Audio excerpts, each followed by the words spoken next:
Hey everyone, I hope this podcast and my blog and books have been helpful resources for you and will continue to be.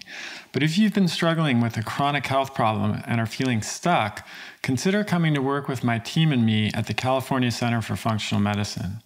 We work with patients all over the US and have experience treating a wide range of conditions, including GI problems, autoimmunity, hypothyroidism, cognitive mood and behavioral issues, weight gain and metabolic dysfunction, and more. Our unique model teams clinicians with nurse practitioners and health coaches, all of whom are trained in my ADAPT framework approach to provide a high level of care to our patients. This means more support between appointments, personalized guidance on diet, lifestyle, and behavior change, a cutting-edge patient portal with 24/7 access to your labs and records, handouts and resources to guide your protocols, and a team of practitioners working together on your case. We're currently accepting new patients, so if you'd like to learn more, visit chriskresser.com/become-a-patient. Hey everybody, Chris Kresser here. Welcome to another episode of Revolution Health Radio. This week, I'm going to be talking with Justin Mares, who is the founder of Kettle Fire Bone Broth.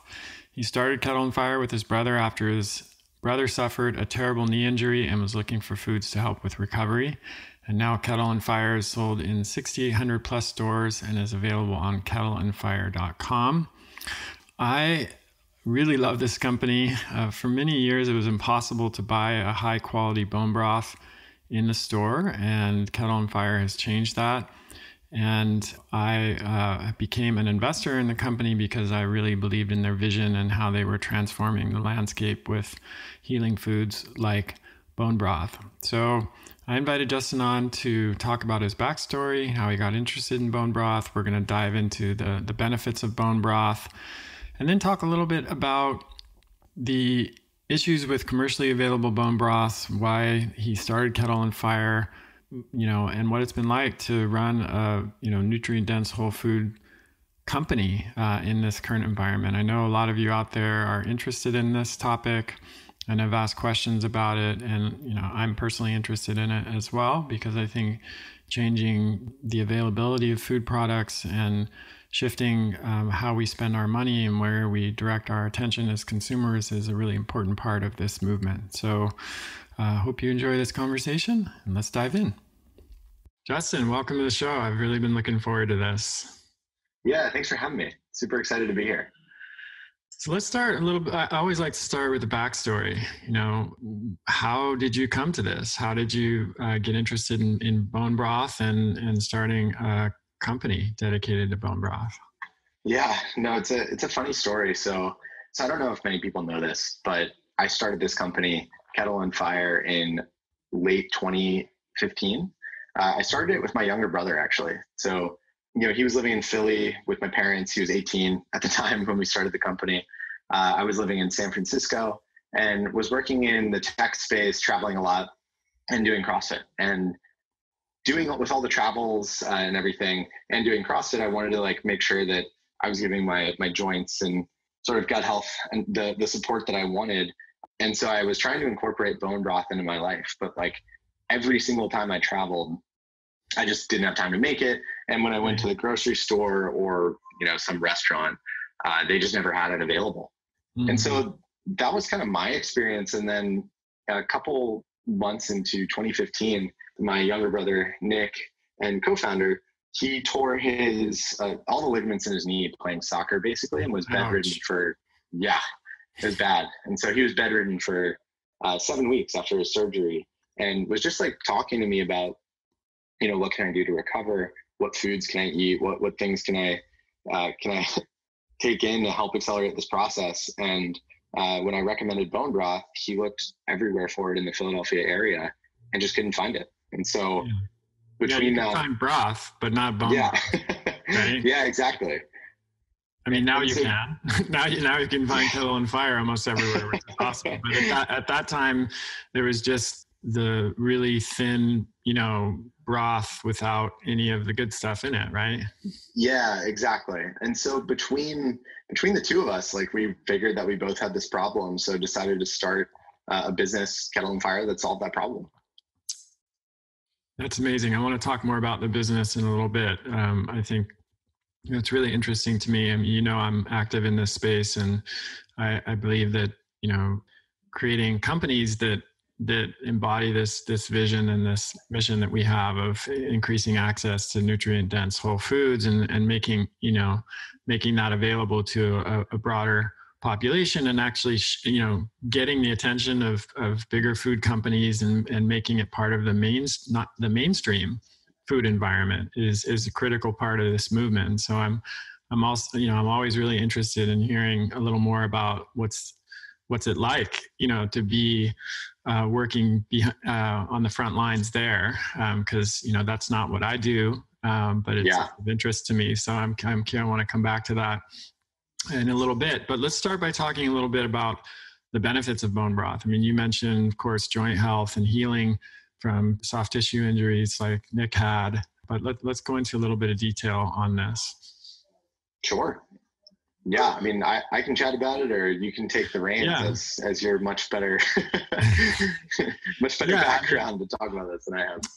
Yeah, so I mean, and of course, this is something I've covered a lot on the show and on my blog and in my email. So it's most people who are listening probably don't need a ton of detail on this because they're already on the bandwagon, so to speak. But yeah, I think about it as like, we talk a lot about mismatch between our modern diet and lifestyle and our traditional diet and the one we evolved for. And I think a lot of the nutrients in bone broth, like collagen and glycine, are nutrients that we used to get a lot by eating nose to tail, eating the parts of the animal that like the shanks and actually the ligaments, the collagen tissue, the brain, the organ meats, and the other parts that are less commonly consumed today, gave us this glycine and collagen. And that is a really, it's kind of like half of the protein equation, right? Mm-hmm. We have like the lean proteins that are good for muscle building and scaffolding and all of that. And then we have the glycine, which is really crucial for the soft tissues. It comprises the cells of the gut lining. It's critical for joint health. It's really important for detoxification and repair. And I think of it as sort of like the yin and yang protein relationship. Mm-hmm.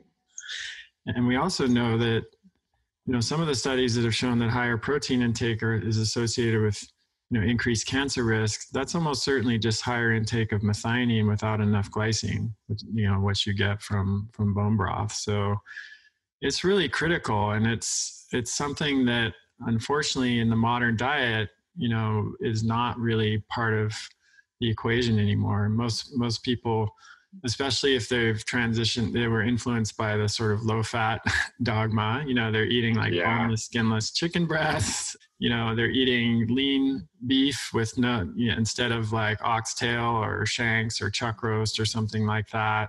And they're not really getting any collagen in their diet. Yeah, totally. I mean, I think that if you look at the sort of modern diet versus how our ancestors ate, call it a couple thousand years ago, like one of the biggest nutrient or dietary gaps that you would see is the presence of amino acids, collagen and the like, just because today, like, almost no one that I know, and, I have a lot of friends who are paleo or live that way, eat organ meats on a regular basis. Yeah. Almost, very few people that I know are eating the nose to tail way that our ancestors did. And so I think that like bone broth is uniquely interesting in that it has a nutritional profile that's really hard to find elsewhere. And also something that's just like convenient, delicious, and easy for the modern person to work into their diet. Yeah, that's particularly true because like organ meats are not that. Yeah. I mean, I think there's more, there are more options now that make it a little bit easier. Like Epic has the beef liver bites. I don't know if you've tried those. That actually a lot of people who don't like liver actually do like those and eat them. So that's one easy way of getting some organ meats in the diet. There are companies like US Wellness Meats that are selling like some of the traditional like Braunschweiger and pate and stuff like that that are a little more palatable for people. But it's not super easy. Most people aren't going to the supermarket and picking up a bag of organ meats and then eating them. Whereas you can definitely for bone broth, and they provide different benefits, of course. So, the bone broth is really rich in the glycine and collagen. And then the organ meats have things like, super high amounts of B12 and choline and things like that. But when you put them together, I think that's when you really get the benefits of all of, like you said, all of these amino acids, the collagen, the gelatin, the glycosaminoglycans, the proline, glutamine, and then the minerals that you can get from the broth, especially when it's slow cooked and simmered, which we're going to come back to. So, I'll just briefly mention some of the health benefits. I have an article called The Bountiful Benefits of Bone Broth, a comprehensive guide. So if anyone wants to really go deep into the science on this, just Google that and we'll put a link in the show notes. But there are hundreds, probably thousands of studies linking the nutrients in bone broth to better skin health, better metabolic and cardiovascular health, better muscle health and joint health, and bone health, improved performance, better gut health, because as I mentioned, the cells in the colon need glycine, digestion, detoxification, liver function, kidney health, eye health, brain health, mood, immune function. It's great. It's one of those things. It's like, I'm always looking for the lever. What are those levers that you pull that have multiple beneficial downstream effects? The simple changes that can have the biggest impact. And, obviously just a nutrient-dense diet overall is one of them. I think sauna is up there, exercise, of course, and I would put bone broth in that category for sure. Yeah, no, I completely agree. I think, look, it's not like bone broth, you incorporate it in your diet and everything is fixed. But right. I do think that unlike a lot of other things, if you start eating maybe a bunch of kale every day, your body is probably getting those nutrients in other ways. Like it's not going to have the sort of massive impact that I think giving your body the nutrients that it's not getting in other dietary forms can have.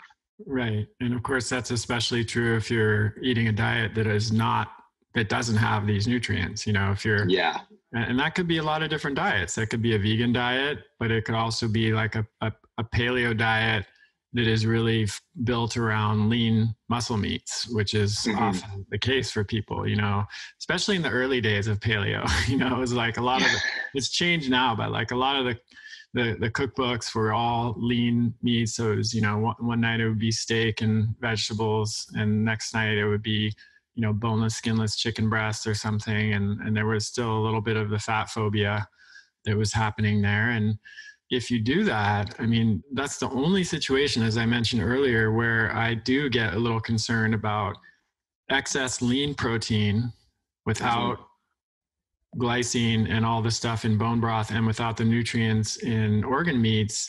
I think there is actually some pretty solid research suggesting that could increase cancer risk. So that's why I'm always harping on this issue, eat bone broth, eat nose to tail, eat sea vegetables, make sure you're eating this more diverse, rich nose to tail type of diet that our ancestors ate, because we don't have a lot of research behind a diet that is just like a whole lot of lean muscle meat without any of that other stuff. Yeah, completely agree. That's a really good point. You had this experience where you were traveling a lot. It was hard to find bone broth. Nick was injured. He couldn't find it anywhere. How did you approach that? If that wasn't happening at that time, what did you guys set out to do differently? And how, was it difficult initially to source the products? This wasn't already an established market. Yeah, no, it's a great question. We, when we started the business, we saw a couple things. I'm firmly a believer in the sort of paleo ancestral way of eating, in a lot of the stuff that you just touched on. At the same time, though, I also recognize and pretty firmly believe that if you want to change someone's behavior, the easier you make that behavior change, the more people will opt into it. And so what we were seeing, like when we were looking at the bone broth market, was if you wanted to incorporate bone broth into your diet, you kind of had two options.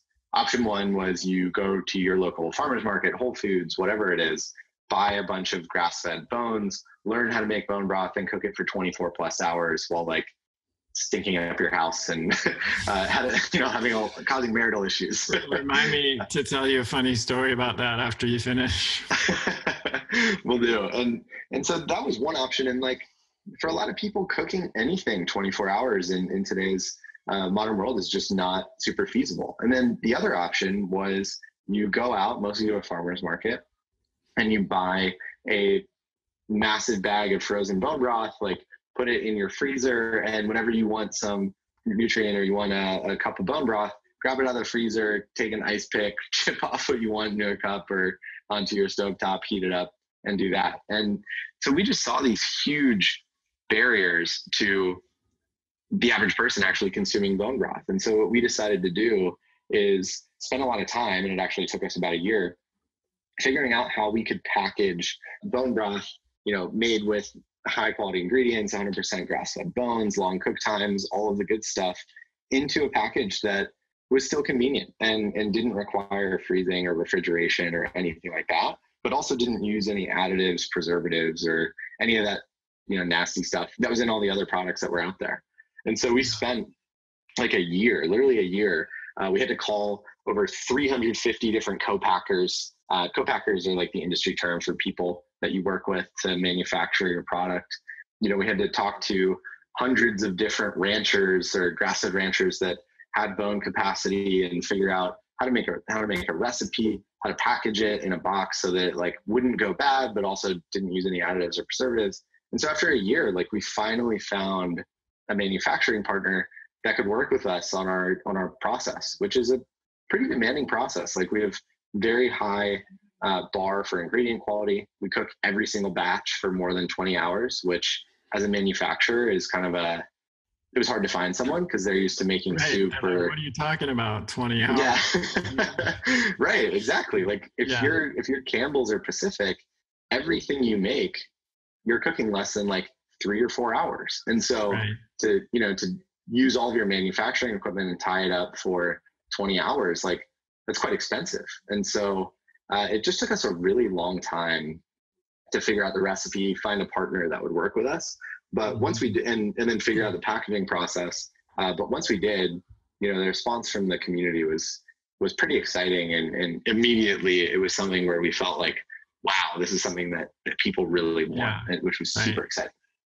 Yeah. And I mean, the cooking, just for people who aren't aware, the cooking for that length of time is what really makes it nutrient dense. It's what releases the glycine and the collagen and the minerals from bone. And so, improves the whole profile of the food, which is why, when we said earlier that you couldn't find bone broth in the store, that's really kind of the definition of bone broth, right? It's like it's simmered and includes the bones and is simmered to the point where it has all of these nutrients, and that's what distinguishes it.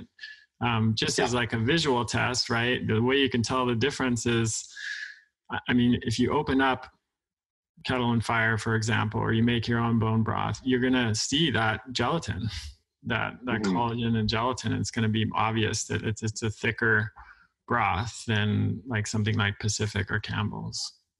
Yeah. So here's my story. Many years ago, when I first got into all this stuff, it was actually my first exposure to this nutrient dense approach to eating was through the Weston Price Foundation, not Paleo. And the Weston Price Foundation, as you may know, and many listeners know, is really big into bone broth. So it was like bone broth in everything. And so my wife and I, at the time, we were living with a good friend of ours and her daughter. And so we were making bone broth like every day. It was just, we always had broth simmering on the stove. And I don't remember the exact timeline, but you remember the movie Juno? Did you ever see that? Yeah, yeah. So there's a line in Juno where Juno says, what about Katrina DeVore? You could totally go out with Katrina DeVore. And then Bleecker says, I don't like Katrina. She smells like soup.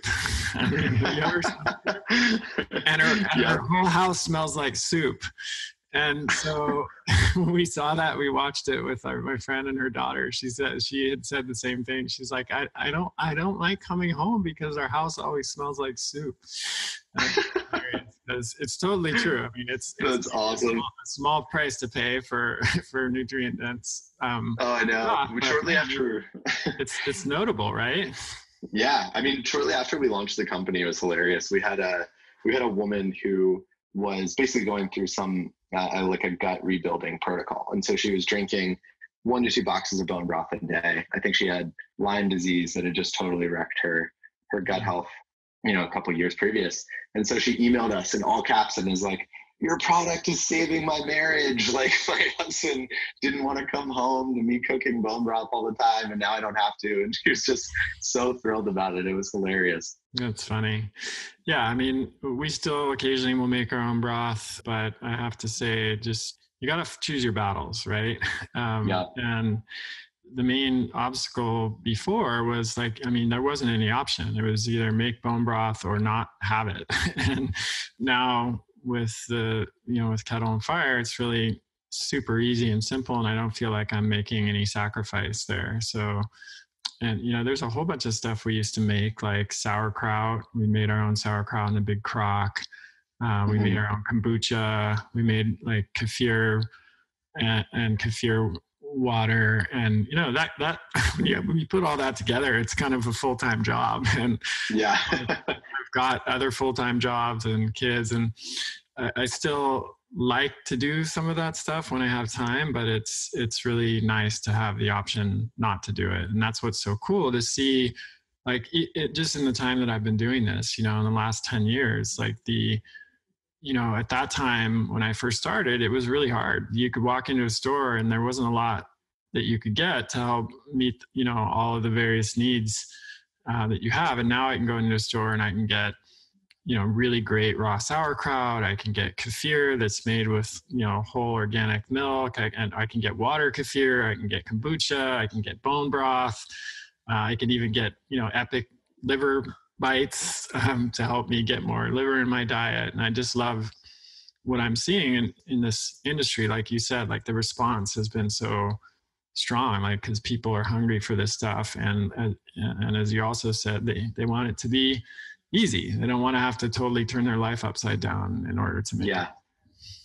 Exactly. And I think that's the biggest important point, is that it's often hard for people to prioritize their health, especially if you've been living a certain way. You have a bunch of habits that you've built up, a bunch of like crappy foods or lack of motion or lack of movement or whatever it is, that are just kind of bad habits that build up in a society that truthfully doesn't prioritize personal health at all.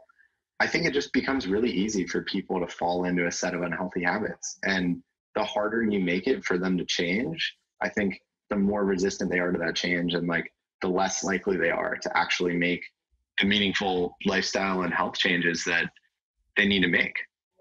Yeah, no, we're big into behavior change. As you know, we have a health coaching program, and I write a lot about that. And there's a saying in the behavior change research world called shrink the change, which is essentially exactly what you just said. Like, make it as small as possible and as easy as possible, and so that the person can experience success and the benefits of it right away. And that then gives them the confidence to move forward and keep doing it, right? And that's just how our psychology works. So it's pretty important. And I know I'm going to give you this question because I don't want to like say anything I'm not supposed to. You initially just started with beef broth. Then you had a chicken broth and a couple different varieties of chicken broth, which are great. And now there's some new stuff happening, which I'm aware of as an investor. But how much can you tell us about the roadmap and the current products that you have, and then future things that you're thinking about? Yeah. So right now we basically have a line of bone broths, and then another line of bone broth based soups than our current product line. And then in the next month, like 4 to 6 weeks, we're launching 2 things that I'm super excited about. So one, I'm a big believer in keto, and we've seen a lot of our customers who are doing keto or trying out a ketogenic diet, and kind of similar to my earlier comments around, the easier you make something, the more likely people are to make that behavior change. We have heard from a lot of our customers that are trying keto that it's just really difficult. There are not preset meal options. There's a lot of things they have to give up or whatever to stay to a very strict ketogenic diet.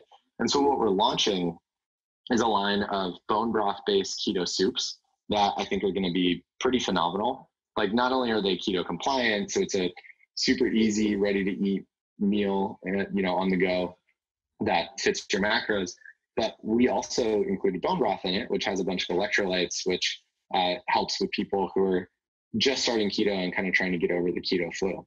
And so we're launching that, which I'm thrilled about. And then secondly, launching another line of seasoned kind of sipping bone broths. So a couple ones with spices, one with coconut milk, one with turmeric ginger, basically that make it as easy as possible. Yeah, the pho. They just make it super easy to pour it in a mug, heat it up, and enjoy a pre-seasoned bone broth that's delicious. I was pretty excited about both of those. As an investor, I sometimes get, the chance to try these out before they're ready. And I don't do keto full time. I do cycles of keto occasionally throughout the year. So maybe once every 3 months, I do like a 3-week keto cycle. And sometimes I do, like, during the week, I'll do like 3 or 4 days of keto, and then 2 or 3 days of more just kind of standard paleo type of approach or paleo template. So having the keto bone broth was super helpful, because there are times where, like, I'm busy and I just don't have as much time as I want to prepare a full meal, and I can just have a soup that's super nourishing and satisfies that appetite and keeps me within the keto program without having to do too much in the kitchen and clean up a bunch of dishes in the middle of the day. Yeah. And then I thought, the broths are really cool too, because, like, bone broth is great and it's awesome, but if you're consuming the same flavor of broth every day and you're not, bothering to, like, create your own soups by, like, adding herbs and spices and different flavors, then that can get a little bit monotonous and repetitive. And so that's always, to me, the most time consuming part of making soup is, like, choosing the seasonings and flavor profile. Like, is this going to be like a pho? Is it going to be more like a curry type of flavor? Is it going to, be more like a kind of savory mushroom broth type of flavor? And having that variety, for me at least, is super important, because I can get really tired of just the same broth flavor, maybe because I've been doing it for so long. Me too. So I was grateful for those different flavors and looking forward to that. Yeah, no, me too. I mean, we've been working really hard. As a company, we've been around just about 3 years, and this is by far the largest number of new products we've ever launched. So it's been quite some time in the work. We've had to do a lot on the operations side to prepare for this, but I can't wait to, like, get everything out into the world. So what have been some of the biggest challenges you guys have faced in starting this company and running it and scaling it? I know you said, initially it was finding a manufacturer and packer and people who could meet the rigorous standards that you have. Now you're at a different stage of growth. You're looking at scaling up and adding more products. What have been some of the challenges or difficulties that you faced?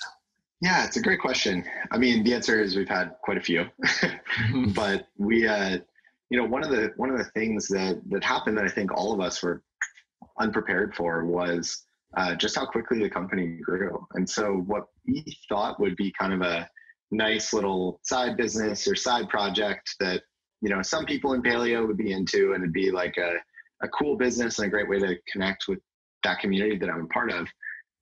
We just saw that there was much, much more demand for bone broth than we could have even expected.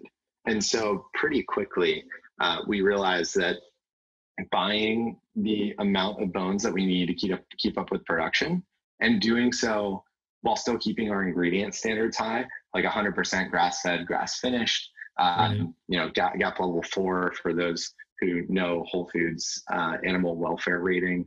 Like, we've had to talk and interview and chat with a ton of grass-fed ranchers to buy the number of bones that we need just to manufacture our product. Like, we're now in 6,800 stores across the country. We sell on kettleandfire.com, and we're selling a lot of bone broth. And so given that, like, we are quite possibly the largest purchaser of grass-fed bones in the country at this point. And that is just a really hard supply chain to build and scale. And that's something that we've had to do effectively on our own. Right. So that's been challenging. That's interesting. Do you think the increased demand for this, like, is impacting the supply? Have you had any conversations with people, because at one point, probably not much of demand. I mean, I know I used to be able to go to the butcher and they would almost give me the bones. And now they're selling, they've caught on, and even with our organ meats, they would also I used to just be able to get them almost for free, but now the local butcher shop, they sell them. So I'm curious, like, what you're seeing. I mean, it's not so easy for someone to just create a pasture raised farm real quick to meet the demand, but I'm sure there's a lag time there, but I'm just curious what you're seeing there. Yeah, so it's really interesting. Unfortunately for us, bones, if you want to get really into the weeds in bone broth supply chain, bones are pretty, what they call it, inelastic to demand. Yeah. So basically, if you look at where bones are coming from, they're coming from grass-fed cattle that have been generally raised and killed for meat. And so the price per head of a cattle is often around like, $1,200-ish. And so you're buying the price of that cattle's bones might be like 10 to 30, somewhere in that range. And so we're often looking at the cost of bones of a cattle being around 1% the cost of the total cattle. And so even if bone broth demand goes through the roof, it's often not the case that ranchers will respond to that demand for bones by growing more cattle. Yeah, because it's just not profitable. And so what happens is our bone costs go up, and we have to lock in huge purchasing contracts with ranchers that have raised cattle and have bones that meet our high standards. Yeah, that sounds tough. And I mean, maybe the solution to that is going to be indirect, which is a higher demand for pasture raised meat, which would then the supply, because that's the 99% of the revenue for the cow that the ranchers are getting goes for the meat, and then you get the side effects of that essentially with more bones. Exactly. So I hope everyone's listening can hear this and will vote with their wallet whenever possible in terms of purchasing pasture raised meat. I really do believe that as consumers, that's one of the ways that we exercise our voice and make our desires known is by what we purchase. So super important to continue to shift this conversation, because there's a growing clamor these days for toward a vegan or plant-based diets. We're seeing like the Eat Lancet study, and there are initiatives to like advocating for vegan diets in schools. And I've heard from, I wrote an email a while back about WeWork, who is, I have an office at WeWork, and they've implemented Meatless Mondays, where they encourage everybody to go meat free at WeWork and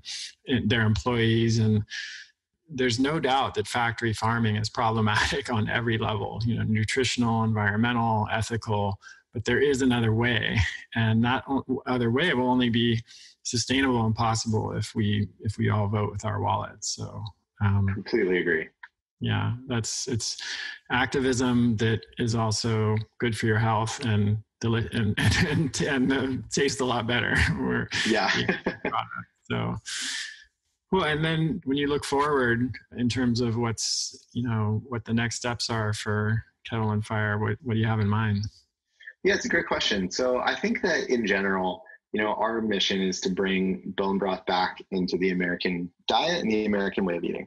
And so I think that we have a tremendous opportunity ahead of us. Like, even 3 years ago when we started the company, my brother, who's now 23, would go on dates and talk to people and strangers, and I would do the same, where it's like, I started a bone broth company and people had no idea.